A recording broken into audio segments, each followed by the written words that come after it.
Be me. Drew, 29, freelance videographer, commercial work mostly, product videos, branded content, some corporate stuff on the side. Got into it seriously around 22 and never really looked back. A few of my friends went into finance, IT, all the safe career paths. Not my thing. I shoot things. I cut them together. I make them look like something. That's the job description in its entirety. Got my own apartment at 26. One bedroom turned into a proper edit suite. 2 monitors, a decent audio setup, hard drives stacked in a way that would give a fire marshal a headache. No roommates, just me and a library of footage going back 6 years. I like the quiet. Easier to work, easier to think, easier to just exist without managing anyone else's presence. Income is not flashy, but it's consistent. Word of mouth has been decent. I'm reliable. I don't miss deadlines. Clients come back and tell other clients. That's basically the whole business model. Life was fine before all of this. Quiet, functional, nothing to complain about. And then Sloane. Met her through a friend of a friend at some kind of low-key gathering. She was an architect, standing with a group near the window explaining why the room layout was inefficient. Something about the sight lines and the bar placement creating a bottleneck during peak traffic. She had strong opinions about the ceiling height, too. I walked over and asked what she'd do differently with the space. She took that seriously. Started actually explaining it. I asked follow-up questions, not pretending to know things I don't know, just genuinely following the logic. She told me later she'd expected me to nod along and lose interest after 90 seconds. Most people did, apparently. We talked for most of that evening. She was sharp in the specific way where she had real positions on things. Not performance, actual positions. I like that in a person. We swapped numbers, started seeing each other a few weeks after that. First couple of months were easy in all the right ways. She'd come over after work, I'd cook, we'd eat. She'd talk about whatever project she was in the middle of. I don't know architecture from the inside, but I can follow the logic of a design problem. She'd walk me through decisions she was wrestling with, the constraints, the competing priorities. I'd ask questions that were probably obvious from her side, but helped her think out loud. She mentioned once that most people's eyes glazed over when she got into the actual details of her work. Said she'd learned to keep it surface level to spare people the effort of pretending. Said it was strange to actually be able to talk about it for real. I liked that. Felt like I was genuinely useful to her in a real way. Not just present, useful. Somewhere around month 4, the easy feeling started having friction in it. I can't pinpoint the exact date or even the week, just that the temperature started dropping 1 degree at a time. She'd come home, and the decompression would take longer. I'd ask about her day, and get the headline version with no detail underneath it. And then the comparisons started. Nothing aggressive, never a direct demand, always framed as observations. A colleague's boyfriend had apparently driven several hours to surprise her at a work event. A friend's partner had planned something elaborate for an anniversary. Her co-worker had gotten flowers at the office out of nowhere on a random day, always delivered in this tone that was technically neutral but wasn't really neutral at all, always ending with some variation of, "Isn't that nice?" I'd acknowledge it and move on. Said, "It sounds nice." Yeah. But it kept coming. New examples, new things other people's partners were apparently doing. I asked her directly at some point if there was something specific she wanted. She said no, she was just sharing things she'd noticed. I took that at face value for a while. And there was this other thing. This word that started coming up a lot. Toxic. Always in connection with men doing something she didn't like. A colleague who hadn't credited her work properly was displaying toxic behavior. A client who pushed back on her design decisions was being toxic. She'd share things from her feed about toxic masculinity, and we'd have these conversations. I'm not going to sit here and say that word has no meaning at all, ever. but it started being the default frame for anything male-shaped that caused friction, and I noticed at some point that I was scanning my own words before I said them. Doing this quick internal check, is this going to land as toxic somehow? Is this going to come back as me being part of the problem? That's a strange way to be with someone you're actually with. You shouldn't be running your own sentences through a filter before you speak them. There was one night she came home, and something had happened at work. A colleague had presented a project she'd partly contributed to and hadn't credited her. Fair thing to be frustrated about. I said so. We talked about it for a while. I validated the frustration fully. Then she mentioned, in the same breath, that this same colleague's husband had brought her lunch to the office that day, which was a completely separate thing, but it got folded into the same conversation, like it belonged there, and I felt it, the way one thing became about another thing. I didn't say anything, just kept listening. Another time we were at some kind of dinner thing with her work people, mostly her colleagues, one or two partners, me on the outside of all the industry talk. I did what I usually do, asked people questions, followed what they were saying, stayed engaged. On the walk back, she was quiet. I asked if everything was good. She said yeah. Then, a few minutes later, said something about how her colleague's partner had known all the right things to say at dinner, had made everyone laugh, held the room, that her colleague looked proud. I asked if she hadn't had a good time. She said it was fine. The word fine doing a lot of work there. I said nothing, went home, thought about it on the couch for a bit, decided I couldn't optimize for a standard I couldn't see. I kept that observation to myself and kept showing up the same way, because that's what you do when you're in it. You don't stop showing up because the thermometer dropped a few degrees. You just keep going and wait for it to level out. Which it didn't, but I kept waiting anyway. Her birthday was coming up. I spent time actually thinking about what to do. Video is my skill set. It's how I think. It made sense to go there. I went through photos she'd sent me over the months, found footage on my phone from different places we'd been together. A morning at a market we'd gone to, some clips from a drive, a few seconds of her talking at dinner that I'd half-accidentally shot. Pulled it all together. Actual editing, real decisions about structure and pacing and music, not a slideshow with crossfades and a pop song. I worked on it in the evenings across probably 2.5 weeks, fitting it around client work, the kind of attention I'd put into a paid project. Maybe more because I actually cared about this one. Her birthday came. We went out, had dinner. The evening was good on the surface. At some point, I gave her my phone with the video queued up. She watched the whole thing. I was watching her face while she watched. She finished, looked up at me, said it was cute, handed the phone back, asked what I wanted for dessert. I put the phone in my pocket, said something about the menu. We ordered dessert. I sat there with a specific feeling that I didn't have a name for immediately. Not devastation, not anger. More like standing in a room and noticing that no one else can see the furniture. The evening continued. I told myself what you tell yourself. That she wasn't demonstrative. That she felt it, but expressed things differently. That not everyone gets emotional about a video. That I was being unreasonable about wanting a bigger reaction. I believed most of that for a few weeks. The thing about that kind of self-talk is you can only keep buying it for so long, before something in you quietly stops. Weeks after her birthday didn't change much, still doing the same things, picking her up when she had brutal days at the office, staying available when she needed someone to talk at. There was one evening she had a major client presentation the next morning.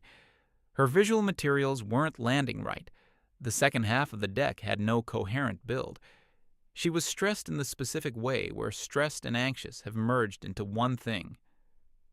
I sat with her from 9 in the evening until past 1 in the morning going through it.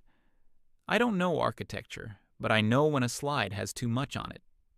When the flow loses its logic and the audience stops following. We restructured the whole second half. She went to bed calmer. I cleaned up the papers from the table and went to sleep. She texted the next afternoon that the presentation had gone well. That was the message. Not a call, a text. Presentation went well, that's it. I told myself that was fine. People process differently. That she appreciated it internally. Maybe I was holding a weird standard for how gratitude was supposed to look. And I ran that loop enough times that I'm genuinely not sure anymore what was reasonable.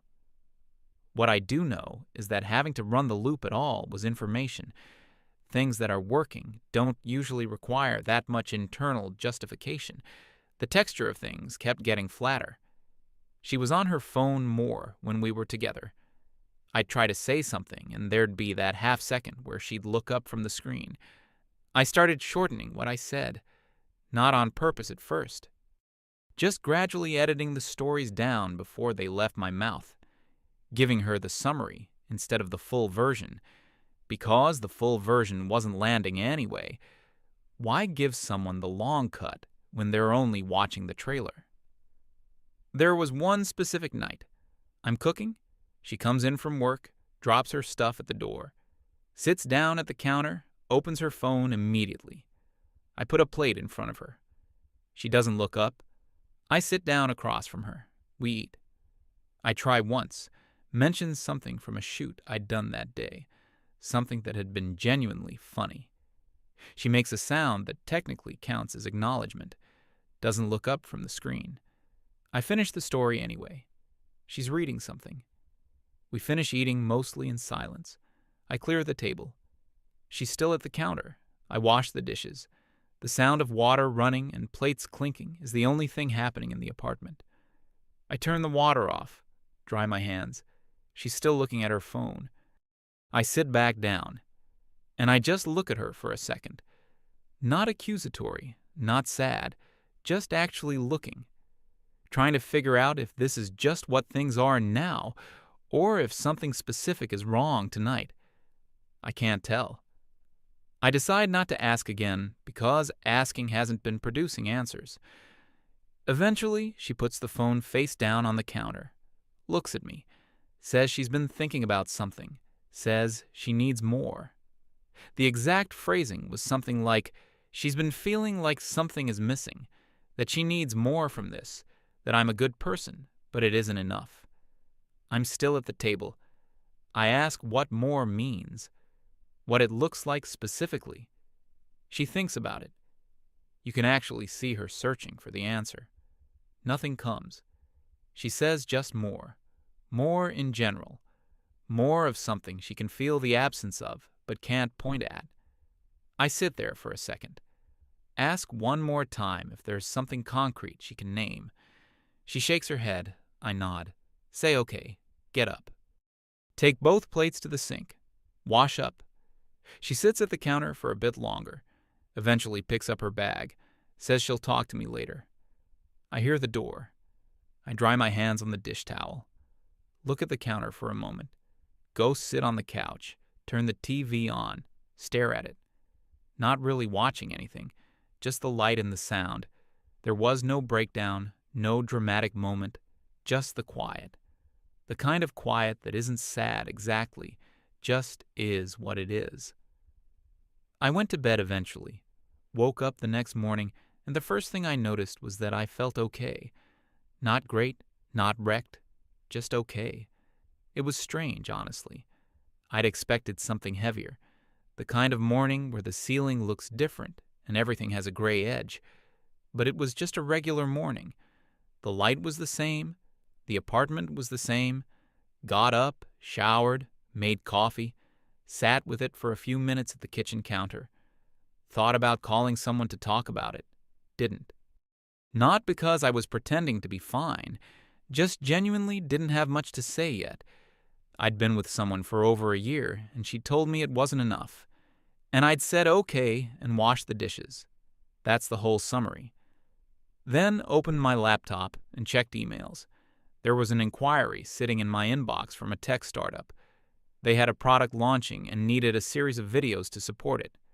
I replied, We set up a call. Took the job. First meeting happened about a week after that. Went to their office, relatively small place, open floor plan, the usual startup layout. The project manager was named Paige. She ran the meeting. Not loudly, clearly. Had the brief written up, knew what they needed to communicate, but she actually asked for my input. Not as a formality, she genuinely wanted to know how I'd approach the opening sequence.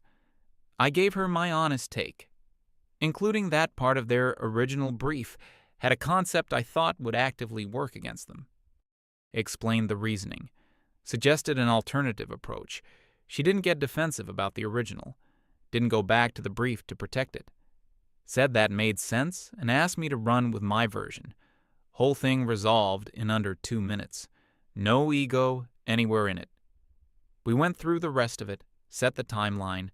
I drove home and started prepping. Second meeting happened a few days after. More detailed, going over the shot list line by line. She caught a branding inconsistency in their reference materials, a logo variant that didn't match their current brand standard. Small thing, but it matters for consistency across a video series. I hadn't caught it. I said nice catch. She said that's literally what she was there for and moved on. No production around it. Finds the thing, names it, we fix it. The shoot days happened across a few sessions. She was good on set in the way that actually matters. Decisive when something needed a call, invisible when it didn't. She understood that once you've hired someone for their skill, you let them use it. Not every client gets that. Some clients hover, question every setup, want to be involved in decisions they don't have the background to make. She didn't do any of that. She'd show up, look at the monitor once in a while, trust what she saw. The second shoot day, we ran into a lighting problem. The space they'd booked had a window we hadn't factored in properly. Wrong time of day, wrong angle. The whole setup needed adjusting. I told her what the options were, what each one would cost us in time. She picked one and said, let's go. No hand-wringing, no calls to someone above her, just made the call. We solved it, kept moving. By the end of that day, we were actually ahead of schedule. Last shoot day wrapped in the mid-afternoon. We're walking out, and she mentions needing coffee. I say same. There's a place right there, so we just go. Get a table, order, start talking about the project. Project conversation runs out after maybe 15 minutes, and we just keep going. She asks about other things I've worked on. I tell her about a documentary short I'd shot on my own time about a year before. Personal project, subject that interested me, just went and did it. She asks what the subject was. I explain it. She asks how I found the people involved. I explain that too. Asks how I decided to structure the narrative. Actually following along, actually interested. Not the polite version of interested. I make some comment about color grading being a specific kind of psychological warfare when it's 3 a.m. She laughs properly. The real kind, not the one that means I heard you made a joke.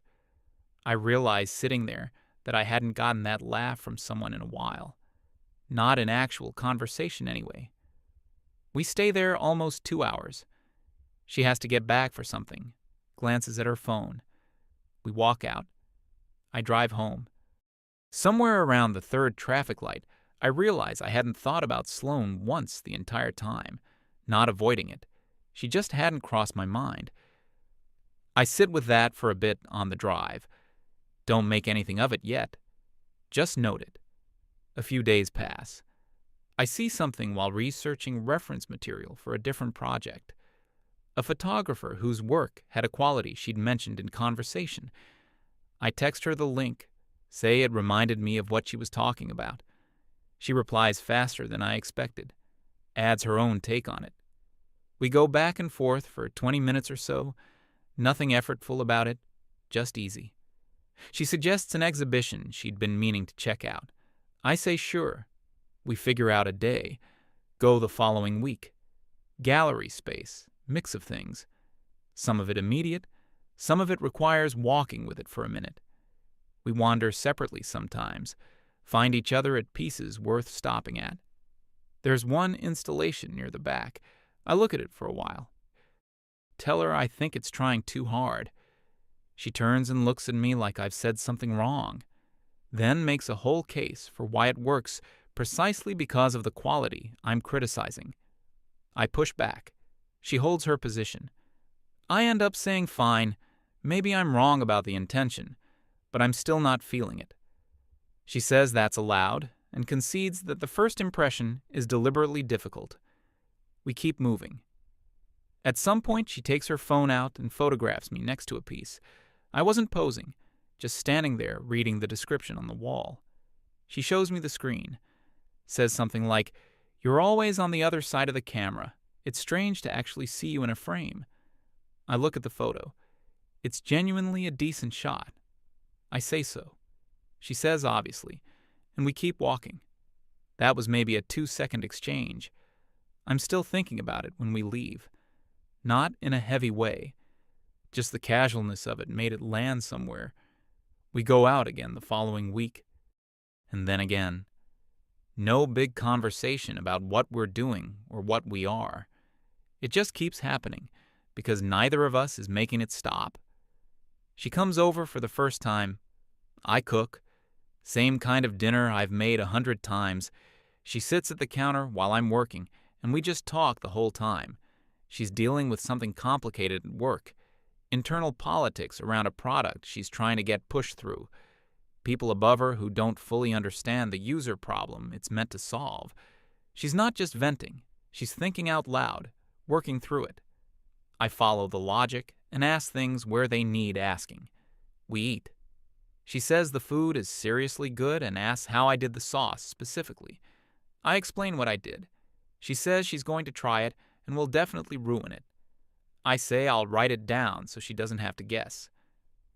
After we're done, she pulls up something on her phone. A short film, 20 minutes or so. Says she thinks I'll have opinions about it. We watch it on my laptop. She's right. I have opinions. Specifically about the way they handled the third act. The pacing goes soft, right when it should be tightening. I say so. She agrees with half of it, pushes back on the other half. Makes a decent case for why the slower pace in the third act was deliberate, given what the story needed. I partially concede. We talk about it for probably 40 minutes after. She leaves. I close the door. Stand in the kitchen for a second. Realize we'd been here over 4 hours. Didn't feel like 4 hours.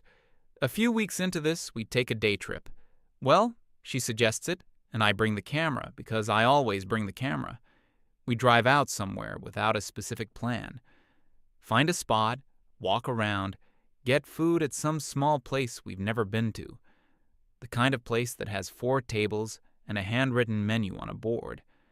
We're the only people there for a while. The person running it comes out and talks to us for a bit, asks if we're from around here. We say no, just driving. She seems to approve of that for some reason. Brings us extra bread without being asked. I have the camera out here and there, not making a production of it, just when something looks like something. A shot of her looking into a shop window. The light hitting the side of an old building we passed. Her hands around a cup of tea at a place we stopped at late in the afternoon. Nothing staged, just what was actually there. We drive back in the evening with music going, comfortable stretches of quiet between the conversation. I edit the footage over the next couple of days. Nothing formal, just a short piece. Send it to her when it's done. She watches it and texts back that she watched it twice. Says no one has ever done something like that for her. I read that a few times. I'm not making a big comparison in my head consciously, but I know what it means. I did the same thing before. Same instinct, same care, same hours at the edit bay.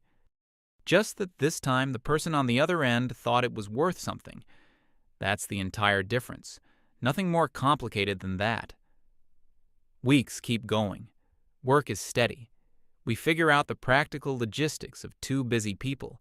Schedules, whose place on which night, all of it.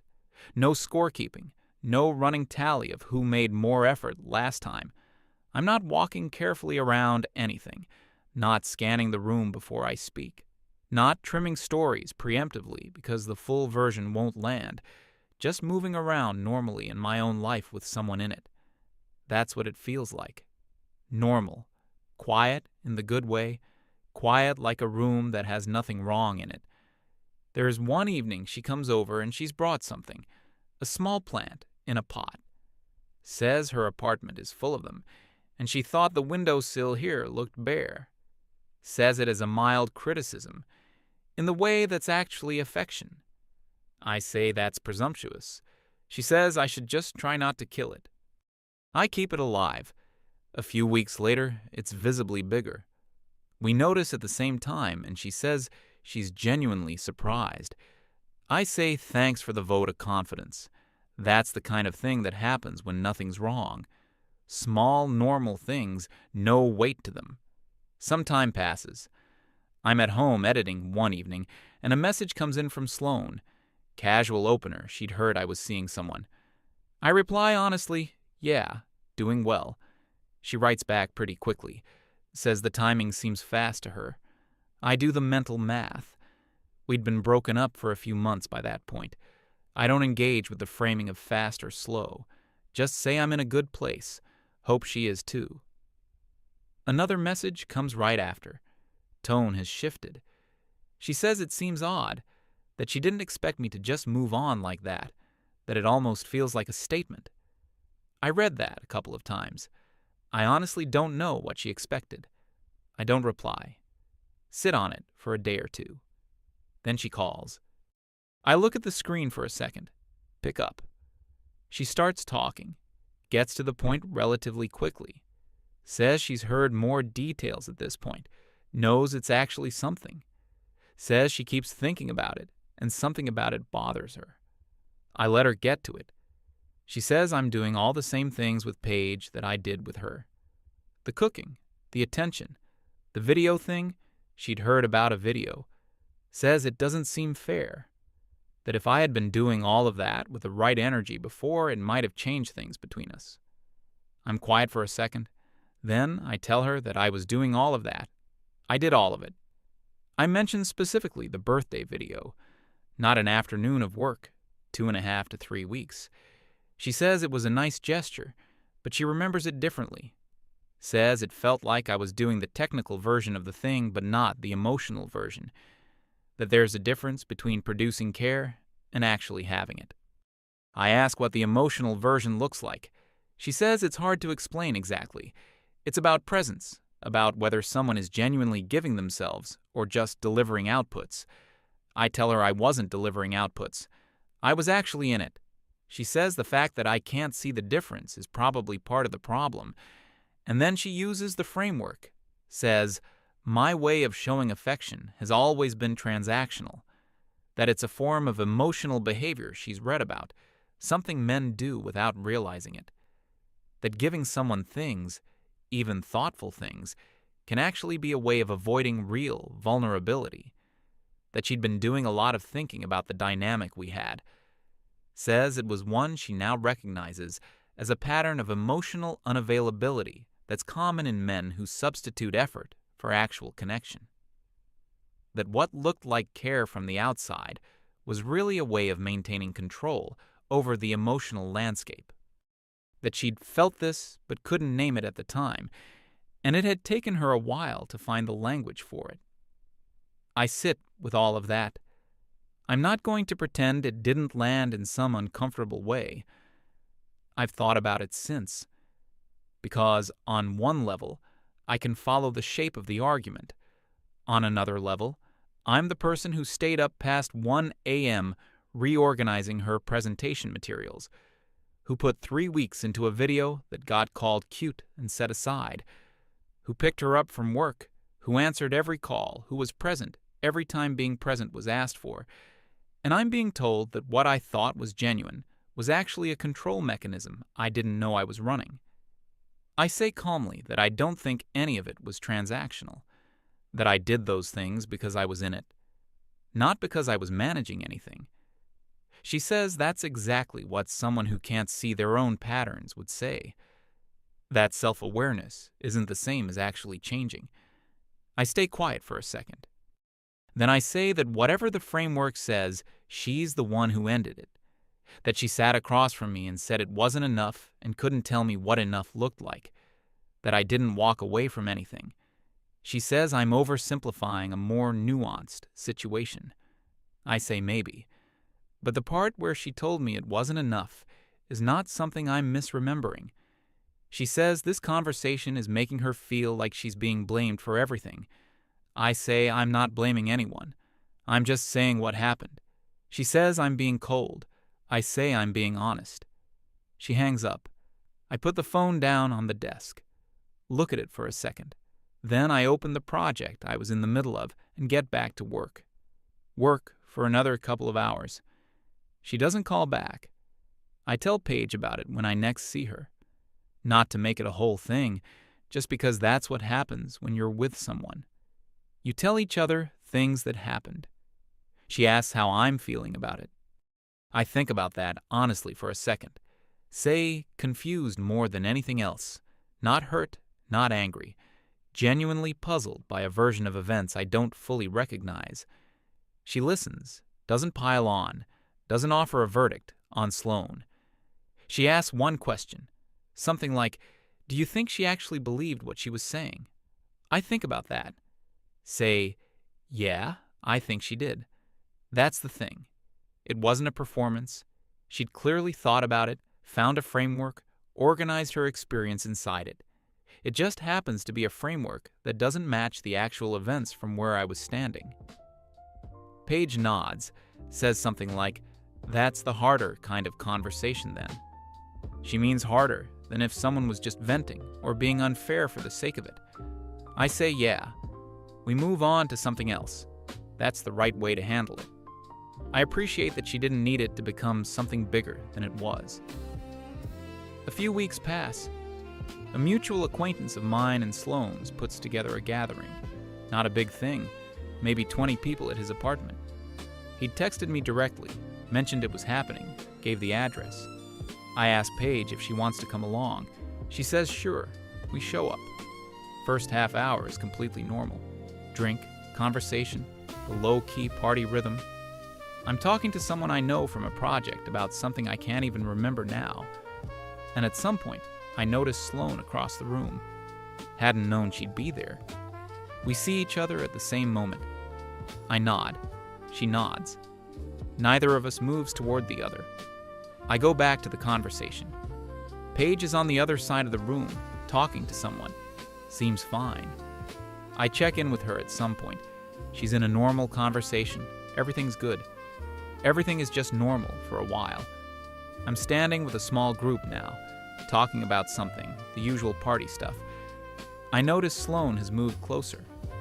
She's nearby, half listening to something near her. The person I'd been talking to gets pulled away by someone else.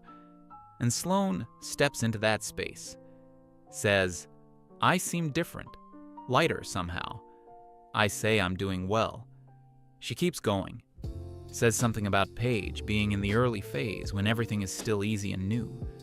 That it won't stay like this. I don't argue with that. Just don't respond to it. She keeps talking. Says she's been doing a lot of thinking. But she can see the pattern clearly now. That what I do, the cooking and the attention and the things I make, is a way of making myself feel like a good partner without doing the actual work of being present. That she'd come across the research on this, and it had given her the language she needed.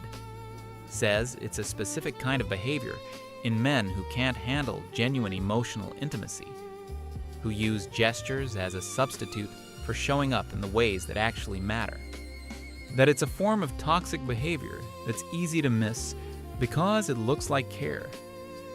Her voice is getting louder, and I don't think she's clocking it. Conversations nearby have gone quiet. The kind of quiet at a party where something more interesting is happening than whatever people were talking about. She says Paige is going to figure it out the same way she did. That I'm giving Paige everything she deserved.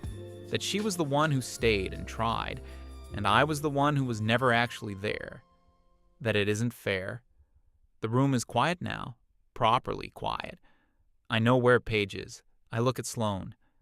I'm not angry. I'm genuinely not angry. I look at her and I say, quietly enough that only she and the people immediately nearby would catch it, that she's the one who told me it wasn't enough, that she said she needed more and couldn't name what more meant, that I didn't leave. She ended it, that if there was something I was missing, she had every opportunity to tell me what it was, and she couldn't name it then either. She opens her mouth. I don't wait for what comes next. I find Paige in the room. She's been watching, she's calm. I walk over. She doesn't say anything, just moves toward the door. We leave. Door closes behind us. Cold air outside. We walk without talking for a bit. She doesn't demand an immediate debrief or ask me to explain anything. After about a block, she asks if I'm okay. I say yeah. She says okay. We keep walking. Find a place that's still open, get food, sit in the car with the heat on. She puts music on low. We eat. I'm watching the street through the windshield. A couple of people walking past, the usual quiet of a residential area at night. She asks at some point if I want to talk about any of it. I say not, especially. She says fair enough. Doesn't push it. We sit there. I'm turning it over in my head quietly. Not in a spiraling way, just looking at it from a few angles. Trying to be honest with myself about whether there was something true in what Sloane said. The thing about gestures versus presence, about patterns and unavailability, about toxic behavior hiding in things that look like care. I've sat with that framing seriously, and I don't think it's true about me, but I understand how someone arrives at it. When you want something you can't describe, and the other person can't figure out what it is, it's easier to build a theory than to sit with the ambiguity, to name it something clinical, give it a category, locate the failure in a recognizable pattern. Easier than just saying we wanted different things and neither of us could close the gap. The closest honest answer I have is that we were the wrong fit. Not because she was terrible or I was, just that the thing she needed wasn't the thing I was offering, even when neither of us knew what the thing was. And here's the part I keep coming back to. I'm doing the exact same things now. Same cooking, same showing up, same camera, and the footage, and the care in the cut. Nothing new, no hidden gear that I discovered. Just doing what I do. And it's easy. No one's keeping a running comparison to other people's partners. No one's building a theory about what my behavior secretly means. Paige finishes her food, crumples the wrapper, asks if I want to head back to mine or just call it. I say, let's go back. We drive. I make tea when we get in. She finds something to put on. We watch it. She falls asleep somewhere in the second episode. I sit there with the TV going low. Quiet apartment. No pressure anywhere in it.